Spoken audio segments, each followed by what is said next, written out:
God, l'amant de mon âme, le Dieu de mon appel. Qui ignore que le Jourdain représente la mort. Chapitre 4, verset 4. Mais, lorsque les temps ont été accomplis, Dieu a envoyé son fils. C'était le problème du temps pour l'apparition de Fils. Frère bien-aimé, écoutez-moi. Le Dieu de la Bible agit seulement par rapport à son temps. Je répète encore. Ils ne vont jamais brutaliser Dieu. Laisse Dieu calme. Et toi aussi reste calme. L'accomplissement de ses promesses, c'est par rapport à son temps. J'étais à Manga, quand j'étais avocat dans Kimia. Amen. T'as un Manga, Zali, avocat, et Zali. Mais non, toujours, nous n'avons pas maîtriser notion. Il y a tenté. Allez, Mathia, on va 4 personnes. Tika, Vanda Kimia, Tana, Zali, Vanda Kimia, Tana, Zali. Rosolo Banana, il veut bouger. Vanda Kimia, Tana, Zali. Merci, on peut se rasseoir. Mais lorsque le temps a été accompli, Dieu a envoyé son fils, né d'une femme, né sous la loi. Il y a 3 problèmes ici. Le premier problème, c'est le temps. Le deuxième, né d'une femme. Le troisième, né sous la loi. En regardant, tu vas comprendre directement qu'on parle de Jésus. Voilà pourquoi le thème Jésus, l'amour de Dieu manifesté. Jésus est l'amour de Dieu, mais l'amour de Dieu qui est manifesté. C'est manifesté comment? Par rapport au temps. Chers frères, maison de la restauration, laisse-moi dire. Le Dieu de la Bible, c'est le Dieu qui veille à son temps. Ne dérangez pas ton corps. Qu'elle laisse le téléphone, ne méprise pas ta destinée. Comment la destinée n'a pas protège bien ton corps et protège ta destinée. Parce que l'accomplissement de ces promesses viendra dans nos vies par rapport au temps. La Bible dit ceci. Il y a un temps pour toutes les choses. Il y a un temps pour s'aimer. Il y a aussi un temps pour récolter. Ne cherche pas les récoltes dans le temps de semer. Et ne cherche pas les semer dans le temps de récolte. D'entre nous souffrent aujourd'hui parce que nous cherchons à bousculer les choses. Si tu es le manguier, attends ta saison. Si tu es l'avocat, attends ta saison. N'entre pas dans les saisons de pluie. Sinon tu vas souffrir. Pourquoi il y a les suicides aujourd'hui? Parce que les gens courent vite par rapport au temps. Dieu n'a jamais été en retard. Dieu n'a jamais été en avant. Dieu est toujours à son temps. Je dis à quelqu'un, il n'a jamais été en retard. Il n'a jamais été en avant. Il est toujours à ton temps, à son temps. Je répète encore, il n'a jamais été en retard. Il est mis en avant. Il est toujours à son temps. Le jour où ton temps sonnera, même toi-même tu seras surpris. Je disais à l'Éternel que 2025 soit l'état d'une personne qui me donnera un amen. Je dis encore à l'Éternel, 2025 soit l'accomplissement de la promesse de quelqu'un qui me donnera un amen. Je dis à l'Éternel que le mois de septembre soit le mois d'accomplissement dans la vie de celui qui me donnera un amen. Celui qui me donnera un amen. Celui qui me donnera un amen. Dieu en son temps, il nous a donné son fils. C'est que le fils là qui vient dans son temps, il est venu accomplir une mission. Avant d'accomplir sa mission, il devrait d'abord sortir l'uniforme. Pourquoi sortir l'uniforme? C'est pour acheter les humains. Un humain viendra comme un humain pour donner la solution aux humains. Notre Dieu était esprit. esprit. Il ne pouvait plus descendre comme un esprit pour donner la solution aux humains. Il était question de prendre le corps. Voilà, je vais dire à quelqu'un.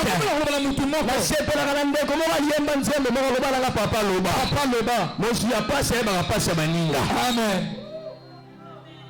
Soki oza lokola ye te moye ma souffrance na ye exacte yamoni nzambe alingi alata nzoto akoma lokola biso po asunga biso naye koloba na moto moko yesu ayaki mpo na yo yesu ayaki mpo na yo ata molingo ya nzambe oyaki mpo na biso jésus est au-dessus de tout jésus est venu pour toi il est venu pour moi tina kombo ya yesu epesa esengo na banzela na yo amen.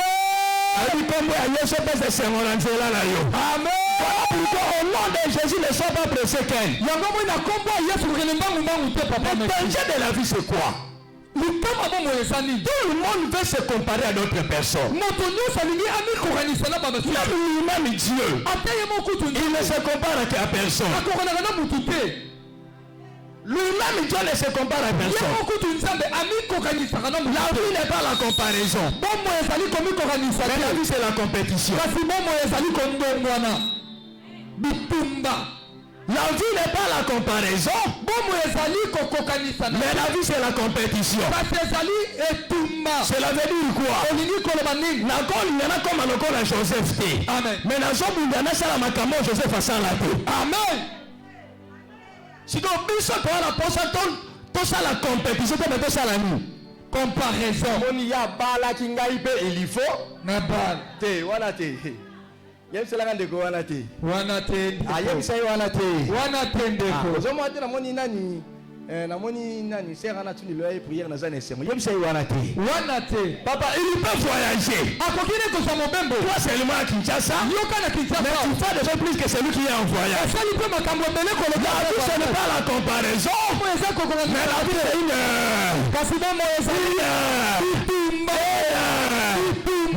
La moninga nzela leka asape na kolinga tela kokala na yo yoza avokanga na sa kokoti amen yoza paipa ngana sa safu amen yoza mbanga na sa bilolo kokokana te otela moto azobunda azala itili la saison na ye amen mwana moko tango ekoki zakokomisa itili la saison na yo amen babi tango ekoki okoma itili la saison na yo amen kene tango ekoki okoma itili la saison na yo amen na liboso yamba maloba na yamba maloba na yamba maloba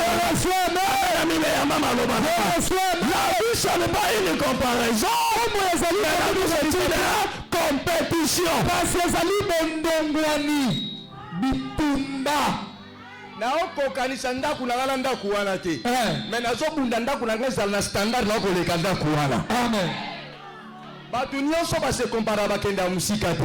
Mais bato babunda bakenda ya musika. Amen.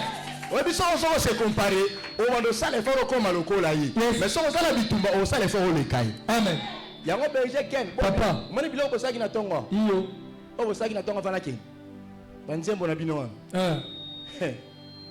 Soki bo continuer ka bongo. Ozalaki te père mamboleki ya. Nini eleki? Ozalaki te. Azalaki avana kendi. Ah, wana zaki te. Nazalaki. Tuna ba obeta liso. Tuna nani? Ngabo matoi. Ozalaki awa, zaki somo. Matoi na ngeza musika te. Bona koyoka miso na ngeza makasi te. Meloboko ya Nzambe. Frère, biloko ba malela basali ya. Omoni biloko ba bando sote bino kaka. Wa! To bengisa ba chantre, bangote. Babongisaki papa. Mna bongisaki. Bango nyonso yake bande. Ken retenez ceci. Oui papa. La vie. Bomboyi. Ne cherche pas à se comparer de quelqu'un. Kolukate omi kokanisa na bato. Garde ton identité. Batela ki bomoto na yo. Ton originalité. Oh yo moko penzo sali ki yo. Bat-toi pour devenir meilleur. Pe bunda ko masiko ya malamu koleka. Je garde mon doudou. Na bateli ki doudou na sali. Mais je me bats pour devenir utile. Parce que bunda na koma na tina. Tout le monde me cherchera. Batu nyonso ba koluka. Non pas parce qu'il me connaît. Pe po ba yebi ngai parce qu'ils viendront à moi pour recevoir quelque chose. Parce que ba koyepa na nga po ba sonyo ko mo. Je répète. Na songi tout le monde me chercheront. Batu nyonso ba koluka parce qu'il connaît mon visage. Koluka nga teka po ba de utile à eux. Parce que po na sali tina po na bomo. Si je peux te poser la question, oza utile pas ndeko wana nani oza utile la famille na bino nani wa utile na Congo nani wa utile l'église oyo nani. La vie n'est pas une comparaison mais c'est une compétition. Hein? Amen. Yango zo mona chaque jour technologie ça la ni. Technologie doit changer chaque jour. Eso boya yeboya bokokani. Kolinga kokokana kana batute. Batela kiyo melingo sala po leka. Amen. Po wana pe azobunda po sala ni. Match nil la vie bakabola 1 point. Na mutu aganera sur 3 points. O moni ndenge ya so sala ngai pe na lingi. Papa na kokana kana nzambe tel qu'il est. Tel que nous sommes. Mais sur la terre, je me bats. Tant qu'il y a autre salle, à haute à kitoko, on a peine à bout, on a peine à salani. Na pe à kitoko. Pour pas classer du chemin niveau de Okoi. Batiki yo. Le bas la 4 personnes okoi batiki yo, yepse. Okoi batiki yo, okoi batiki yo, okoi batiki yo, okoi batiki yo. Jésus voulait résoudre les problèmes des hommes. Yesu ayaki po asa apesa solution makambo bato. Voilà pourquoi yango bokomo il passera par une femme pour comprendre les douleurs des hommes. Pour asosola et résoudre les problèmes des hommes. Pour apesa yano na makambo. Là c'est un. La Bible dit n'est encore sous la loi. C'est pas la loi. C'est tout pouvoir qui prendrait les décisions, qui prenait les décisions sur nous. Et tu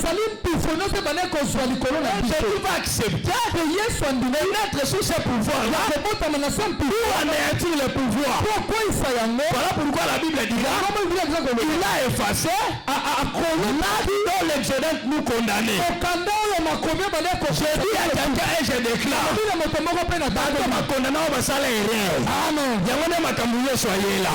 Yesu aleki papa na biso. Amen. Papa ko sala irresponsable mais Yesu sala responsable. Amen. Maman ko bwa kabana mais Yesu lo kotanga bana. Amen. Bato bako tika mais Yesu sala na posa na yo. Amen. Yaba lo bi fenez à moi. Vous tous qui êtes fatigués, moi je vous donnerai Yesu aleki Kongo na kitoko. Amen. Aleki Canada na elengi. Amen. Aleki mboka na biso na esengo. Amen. Yesu aleki famille na ngana gu. Amen. Aleki ndako na ngana kinya. Wazo pesa ngana ni Yesu atambuzo tia sika kineza. Amen. Amen. Amen. Amen. Amen. Atambuzo tia sika kineza ali. Amen. Bala moto mo Yesu aleki mosala na ona esengo. Amen. Aleki pato na ona bamoye. Amen. Aleki mobali na ona jana na esengo. Amen. Aleki fiancé na nyonso. Amen. Akogera mazo bana Yesu azani nyonso. Yesu azani nyonso. Maliki Yesu aleki musala nao. Ola nanga Yesu aleki musala nao. Ola nanga Yesu aleki ba chinois. Aleki ba indien. Yesu aleki ba nani? Ba indien. Ken Yesu aleki nga? Oui papa. Loba nanga papa loba. Papa loba. Yesu aleki ba tu nyonso yo la confiance. Pour batu to la confiance ba ne bandeli bazala ni. Na suka. Ba o vivre na tana espace. Mais Yesu a vivre azala azape atikala. Donnez-moi un amen que mon Jésus vous bénisse. Amen. Mais autrefois je disais quelque part, l'apparition de Jésus sur la terre, il est venu résoudre 5 types de problèmes. Voilà pourquoi moi je l'appelais 5 chantiers. C'est quoi les 5 chantiers? C'est là où il y avait des choses, mais ces choses ont connu la destruction. Alors le maître vient pour arranger. C'est que notre Jésus aussi a vu que nous étions parfaits. Mais le diable est venu nous détruire. Voilà Jésus accepta de descendre sur la terre pour nous faire retourner comme nous étions auparavant. Amen. Je reçois cela. Amen. Atopotama na famille babola mene bandelo salaki mobola te. Amen. Diele na likolo bangai bibonzi.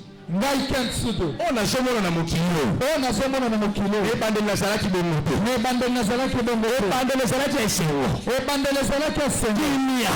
bénédiction, paix, joie, na fi molai, na zonga ndenge na zalaka, na amena makasi. Amen. Soki on sika mona luka ta 1000 francs de wa ba pani tia pani mo kuna ya ko tia na pani o kima mbangu to ba to siri tia na pani on ko tia nga pani mo place on alo ba mbala mbala bo tia nga protocole na ba protocole le zaki na nani ba protocolaire le zaki na nani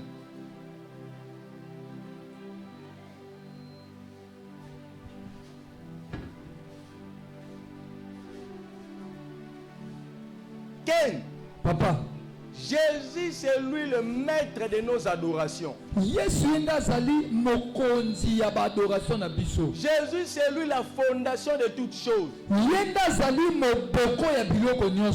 je vous conseille frère d'aimer Jésus plus que toute autre chose. C'est Jésus la clé. Si Jésus n'avait pas les clés, il ne pouvait pas donner à Pierre aussi les clés. En quelque sorte, Jésus a donné à Pierre la clé parce que c'est lui qui était la porte. Ouais. Pierre, vous aurez maintenant la possibilité d'ouvrir et moi je vais donner la possibilité d'entrer. Cher bien-aimé, ton argent, ton travail, ton boulot, ton n'est pas plus que Jésus. Hier, j'ai donné un cours ici. Malheur à toi qui étais absent. Malheur à toi qui étais absent. Je leur avais dit ceci. C'était quel livre? Vous demandez, mais vous ne recevez. C'était quel livre? Donnez-moi ces versets avant de partir et de clôturer. Donnez-moi Jacques rapidement. Jacques chapitre 4, verset 3. Rapidement, c'est presque... Ah, voilà, on a encore quelques minutes. Jacques chapitre 4, verset 3. Jacques chapitre vous demandez et vous ne recevez pas. Ok? Amen. Oh, amen. Amen. Amen. Amen. Vous demandez. Banani ba osenga. Biso. Hein? Biso. Kuru ezale makasi yake. Oui, papa. Mama lela mawa bikima kimabaku. Mais vous ne recevez pas. Il y a un pourquoi là-bas. Pourquoi? Parce que vous demandez mal. Dans le but de satisfaire vos passions. Cela veut dire toute personne qui demande pour ses propres désirs, Dieu ne répond pas.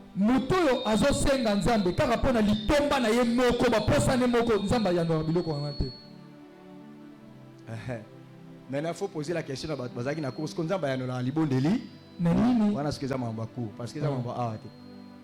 mais je vous l'ai dit la vérité. Nous échouons, beaucoup nous échouons. Pourquoi? Parce que nous sommes des égoïstes. Plusieurs d'entre nous cherchent Dieu, sont attachés de Dieu pour des besoins égoïstes et non pour l'intérêt de Dieu. Aussi longtemps que l'Éternel ne trouvera pas son intérêt, toi Anne, tu vas faire beaucoup de tours au temple et tu vas retourner sans recevoir sa mien. Mais le jour où Anne va comprendre, il dira à l'Éternel, Seigneur, si tu me donnes un enfant mâle, je le consacrerai à ton service. Dieu va se retrouver dans cette prière. Et l'Éternel du ciel donnera à Anne Samuel parce que Anne deviendra sacrificateur prophète. Je dis à quelqu'un, pourquoi il n'y a pas l'exaucement dans nos prières? Parce que nos prières sont mal orientées. Jésus est descendu sur la terre pour 5 raisons. Luc chapitre 4. Luc chapitre 4. La première raison, la Bible déclare, entrant dans le synagogue, on lui remet le livre du prophète Esaïe, l'ayant déroulé, il trouva l'endroit là où il est écrit, l'Esprit du Seigneur est sur moi, car l'Éternel m'a oint. Annoncer la bonne nouvelle aux pauvres. La première apparition de Jésus, c'était pour anéantir la pauvreté. Je me tiens sur le trône de mon règne. J'ai tout pouvoir de pauvreté dans ta vie. Je le pouvoir sur la bobola et tikario. Amen. Atote ki nguba e pambola yo. Amen. Atote ki ma ye pambola yo. Amen. Na bandeli nyonso kosala ekende liboso. Amen. Quand tu resteras attaché avec Jésus, c'est par là que Jésus deviendra ton fournisseur. Pourquoi nous échouons? Parce que moi, Moussala, on s'est détaché dans mon temps, Moussala. Moi, Moussala, Baksama. Moussala, yes, le Samo qui l'a, et avec Benganani. Bobola. Motonio, so, Zolongwana, Bobola, Zamuto, Sala. Père, Sala, Patika, Yarokaramana, Mouto, Apesakini. Moussala. Est-ce que vous avez? Tosa non, papa. Est-ce que vous avez? Tosali. Donc, quand tu travailles, il y a quelqu'un qui t'a donné le travail. Alors même si le degré de ton travail, malgré reste attaché à celui qui t'a fait donner. Jésus reste la source et le meilleur dépositaire. La première mission de Jésus, c'était de détruire quoi? La pauvreté. La pauvreté. Pauvreté en famille et puis mananjo te ya moto a peine en main. Amen. Tellement dans le problème, il y a ma pauvreté. Il y a ma pauvreté. Tellement maboko nanga. Bima na maboko nanga. Ekote bima na maboko nanga. Bima na maboko nanga. Bima na famille na biso. Bima na famille na biso. Bima na ndako na biso. Bima na ndako na biso. Bima na santé nanga. Bima na santé nanga. Bima na activité nanga. Bima na activité. Ça va amener les voisins dans ma tango na bobola. Amen. C'est que l'Éternel, le Dieu du ciel et de la terre, mettez-nous. N'aime pas la pauvreté et n'aime pas les pauvres. Voilà pourquoi il a tout fait pour changer le nom de celui qu'on appelait pauvre Lazare là. Je chasse la pauvreté dans ta vie. Amen. Amen. Abengani bobola na santé na yo. Amen. Na osuka wana na bengani bobola na nyonso oyo yo. Amen. Na bandeli na bengani bobola. Amen. Lobana nga makasi bobola bima. Bobola bima. Lobali su bobola bima. Bobola bima. Frère, Beko, la Bible dit ceci hein. La sagesse d'un homme pauvre est méprisée. Boanya ya mobola batuba kipaka yango te. Si on dit la sagesse d'un homme hein, c'est que l'homme est l'ensemble d'une femme et d'un garçon. Cela veut dire si la sagesse d'un garçon peut être méprisée parce qu'il est pauvre, c'est que la sagesse d'une femme pauvre aussi serait méprisée.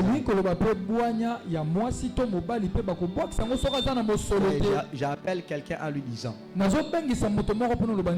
reste connecté à Jésus, mais cherche pour que Jésus te bénisse, afin que tu deviennes important sur la terre. Je répète, sois connecté à Jésus. Frère, pourquoi nous échouons? Parce que nous parlons de Jésus mais nous ne sommes pas près de Jésus. Parler de Jésus c'est bon, mais marcher avec Jésus c'est bon. Le bénisseur de la vie, c'est Jésus.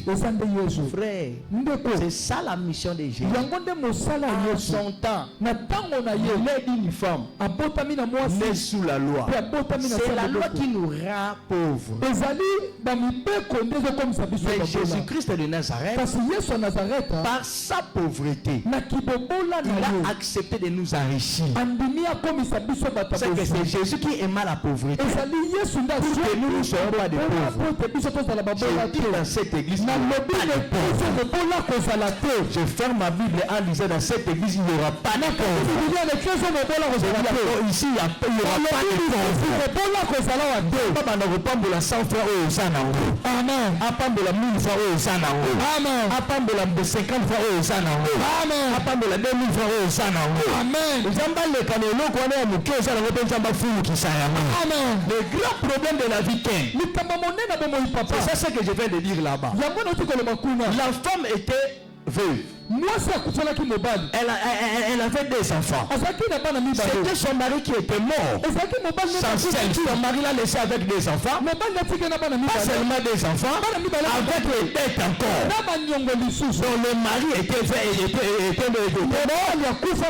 le mari va laisser des enfants à sa femme. Mais la richesse qu'il avait léguée aux enfants, c'était les dettes. Mais regardez, un jour, la femme chercha la solution. Quelque chose est sorti dans mon esprit. Pendant qu'elle demeurait dans sa maison, elle sentait comment elle était choquée. Comment les enfants étaient réclamés. Un jour, la femme dira, je vais sortir de cette maison pour aller chercher la solution. Je vais te dire quelque chose. Tu as tout.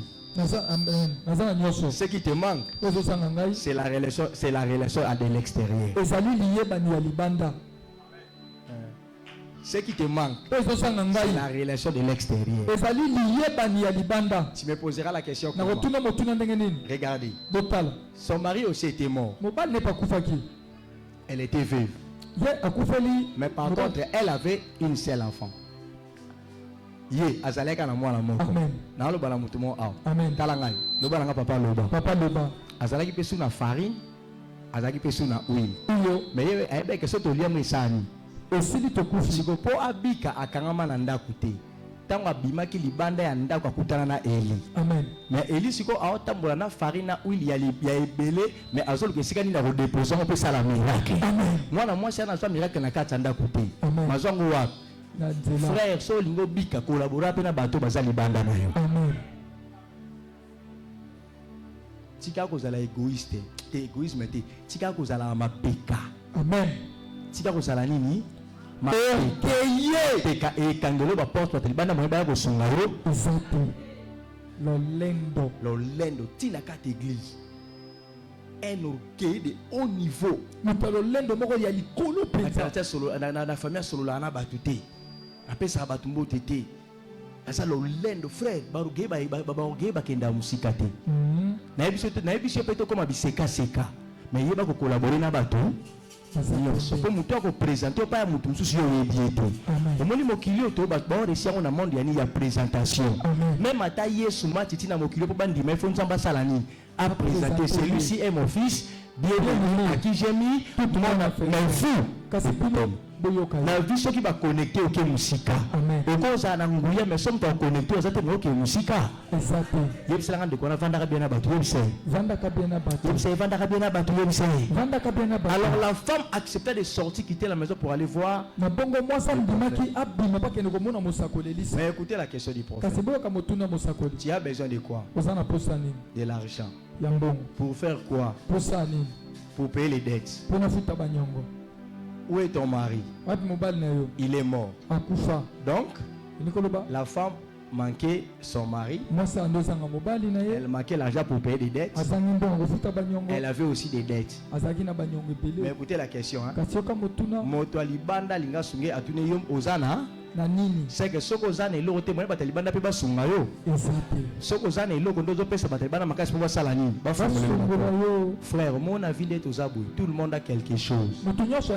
Ça l'effort au matisa ke lo kwana po ko maitile na miso bato nyonso. Amen. Nzambe ya lola apambola ka babola te me bato bazala ata na moi 500. Amen. 500 na so ko tiela ngo maele e ko ma 5000. Amen. Eloko ezango ezaki o zano na eloko me o tiela mo maele te moyen mata. Exact.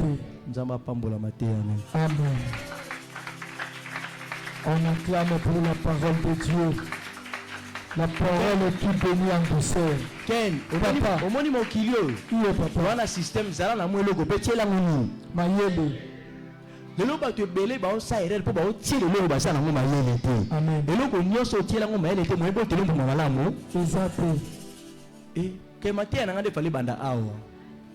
Moni place on a comme ce que matin lingo banda mais Jésus-Christ c'est il était déjà l'amour manifesté. L'amour manifesté lingo banda ndi awa donc awa na oté yango lundi quoi mercredi vendredi bon on a vendre skoni. Ya vandi po ene mtaobele moredi ya makasi. To ya isali ba pota.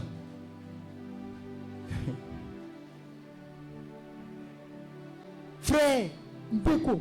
si la mwana wana mayele. Tanga okoma député osunga yo. Amen. Na yo kamena mutute. Amen. Si la maison wana mayele tanga komata e pambola yo. Amen. Si biso ba oto aka na Yesu, ti la Yesu mayele. Joskas, ti la sente mayele.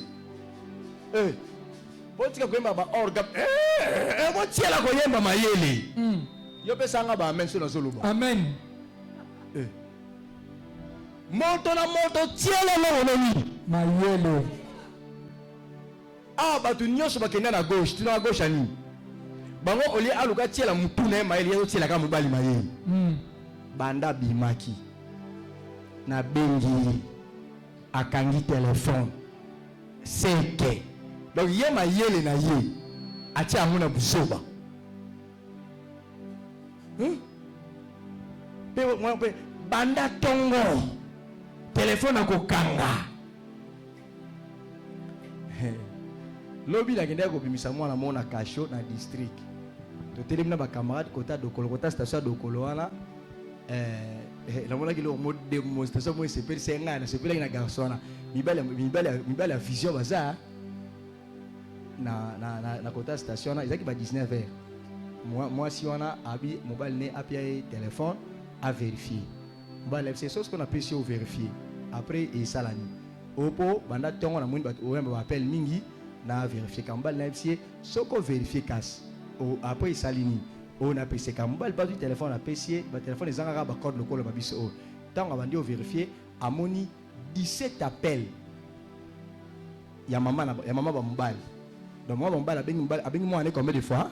17 pour bazaki na problème banda traiter na famille comme mbali moi kende kuna de suite yata ndi maman banga ndo bengi pour apesa mo orientation mamba o salana tant mbali epsi omoni appel anani ya maman tosko yo kanisa kinani yo bungo ba appel nga ya maman bele poani ana sepela na garçon wana mbata beta ki fi wana presque na bi ouais mbata pene ya bien na presque na bi ouais mabeka pa beta ki na nzela ndeko eloko kotiela motema eza eloko eza pa moninga te eza oyo eza pa na yo te motema te eloko otiela nini mayele eza oyo eza pa voisin te mais oyo eza pa nani pa na nga moko nani ngazoloba te avant na bi oyo eza pa nani pa na ngai moko omoni diplôme wana outi kozotiela ngo nini mayele diplôme wana mais kende université kende révérend Kim yes kende université oyo ya Petro Congo c'est pomade. C'est pour moi. Mais l'université c'est bien ça ça. Quel est IBTP?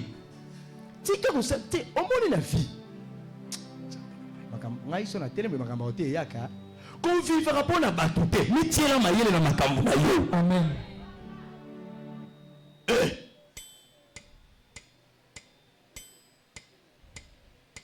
Mbala liboso na vie na mone loko. Tuna ngani? Nini papa? Rassemblement des femmes mariées. Nakuta kion lobby. Rassemblement des femmes mariées. Si il y aura rassemblement des femmes mariées. Mbia ye ando komela ngai. So ngana olingae wana ye akayebisi ken. Mangalo pe azo komela papa Pierre. So papa Pierre alingie mangalo akayebisi nan. Mameli, ba saka fidélité. Donc bango rassemblement ba femme mariée ba salon pour ba lukaka ba testaka mibali na bango ngape na soko salibondo ndo ko sepelisa ngai nga soko se salibongo na mono mo sa mayele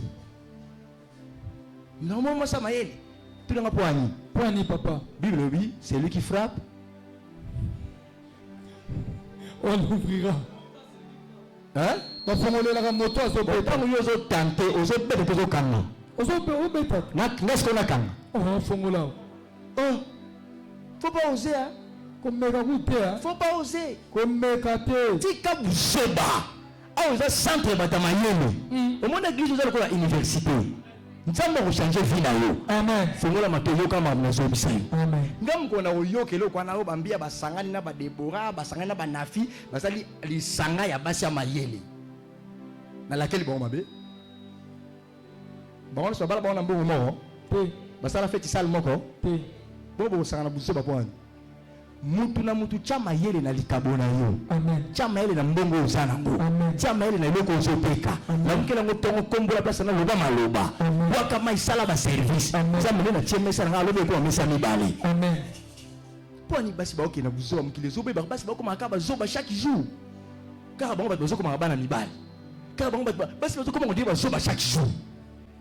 Nzambe abenganaki bobola. Nzambe alola sunga yo na liste babola yo zala te. Mais na liste bato bakopesa solution kombona esala nini. Fongola maboko mibale banda kosambela mpona maboko wana. Prière toza na oka moko ere na sekei. Loba na Nzambe maboko na nga opesa nga opamba te. Opesa nga maboko oyo opamba te Nzambe.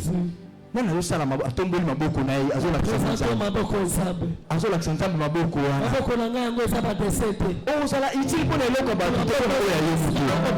Fongola maboko wana yebisa maboko wana. Maboko eza esimo opesa sanga eza ba desete. Maboko opesa nga eza machine ya production. Maboko opesa nga eza machine ya production. Maboko opesa nga eza machine ya réussite. Maboko opesa nga eza machine ya multiplication. Maboko opesa nga eza machine ya relation. Seigneur bona maboko. Bona maboko Nzambe.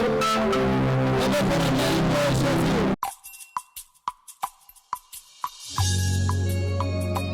My God, l'amant de mon âme, le Dieu de mon appel.